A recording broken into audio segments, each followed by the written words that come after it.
প্রবাসে যারা আছেন, যারা ব্যাচেলর জীবন যাপন করছেন, যারা পরিবার যাদের সঙ্গে নাই এবং বিবাহিত, তারা তাদের যৌন চাহিদা চরিতার্থ করবার জন্য, যেহেতু এখানে উপায় নাই, তাদের স্ত্রী সঙ্গে নাই, তাদের জন্য কি হস্তমৈথুন করা জায়েজ আছে নাকি না জায়েজ? কোরআনে কারীমে আল্লাহ সুবহানাহু ওয়া তাআলা বলেছেন, ওয়াল্লাযীনা হুম লিফুরুজিহিম হাফিজুন ইল্লা আলা আজওয়াজিহিম আও মা মালাকাত আইমানুহুম ফাইন্নাহুম গায়রু মালুমিন ওয়া ফামান ইবতাগা ওয়ারাআ যালিক ফাউলাইকা হুমুল আদুন। তিনটি আয়াত আল্লাহ তাআলা বলেছেন, কৃতদাসী এবং নিজের স্ত্রী, এই দুই শ্রেণী ছাড়া, এই দুটি ক্ষেত্র ছাড়া অন্য কোনো জায়গা যাদের লজ্জাস্থানকে তারা ব্যবহার করে না, সেই সমস্ত লোকেরা সফল মুমিন, তারা সার্থক মুমিন। ফামানিবতাগা ওয়ারাআ যালিক, আল্লাহ বলেন এরপরে তৃতীয় আয়াতে, যারা এই দুটি ক্ষেত্র ছাড়া, স্ত্রী এবং কৃতদাসী, এই দুটি ক্ষেত্র ছাড়া অন্য যে কোনো ক্ষেত্রে তাদের যৌন চাহিদাকে চরিতার্থ করে মেটায়, আল্লাহ বলেন ফাউলাইকা হুমুল আদুন, তারা হলো সীমালঙ্ঘনকারী। তাহলে এই আয়াতের আলোকে পরিষ্কারভাবে একজন মুমিনের জন্য হস্তমৈথুন করার কোনো অধিকার, কোনো সুযোগ, কোনো অনুমতি ইসলামী শরীয়তে নাই।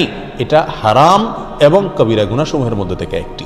যারা প্রবাসে আছেন, এমন কোনো দেশে যদি থাকেন যেই দেশে তিনি তার যৌন চাহিদা না মেটালে নিশ্চিতভাবে গুনাহে লিপ্ত হয়ে যাবেন, জেনায় লিপ্ত হবেন, কারণ সেখানে জেনার অবাধ সুযোগ রয়েছে, এরকম যদি পরিস্থিতি হয় তাহলে নিজেকে রক্ষা করবার জন্য, অর্থাৎ বড় অপরাধ থেকে অপেক্ষাকৃত কম বড় অপরাধ যেটা, সেটাই তিনি লিপ্ত হতে পারেন, অর্থাৎ হস্তমৈথুন করতে পারেন।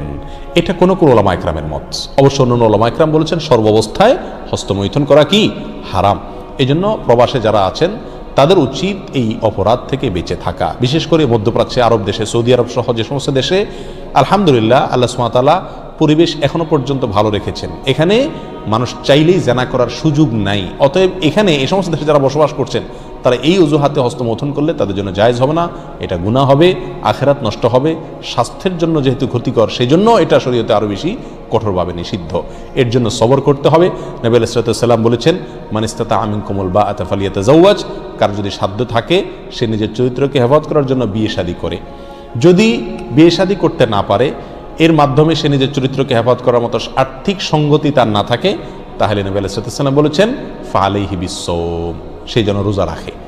যদি রোজা রাখে তাহলে ইনশাআল্লাহ তার যৌন যে উত্তেজনা আছে সেটা প্রশমিত হবে। কিন্তু কোন অবস্থাতেই হস্তমৈথুনের অনুমতি নাই। শুধুমাত্র কোনো ওলামা ইকরাম অনুমতি দিয়েছেন ওই ব্যক্তির জন্য যে ব্যক্তি এমন কোনো পরিবেশে আছে যে পরিবেশে এটা না করলে তার আর নিজের চরিত্রকে রক্ষা করাবার বা জেনা থেকে বাঁচবার কোনো সুযোগ নাই।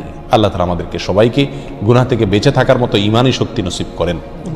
যদি কেউ এই বদঅভ্যাসে আক্রান্ত হয়ে যায়, তার এই বদঅভ্যাস থেকে মুক্তির একটা অন্যতম উপায় হলো কোনো অবস্থাতে তিনি একাকী থাকবেন না কোথাও।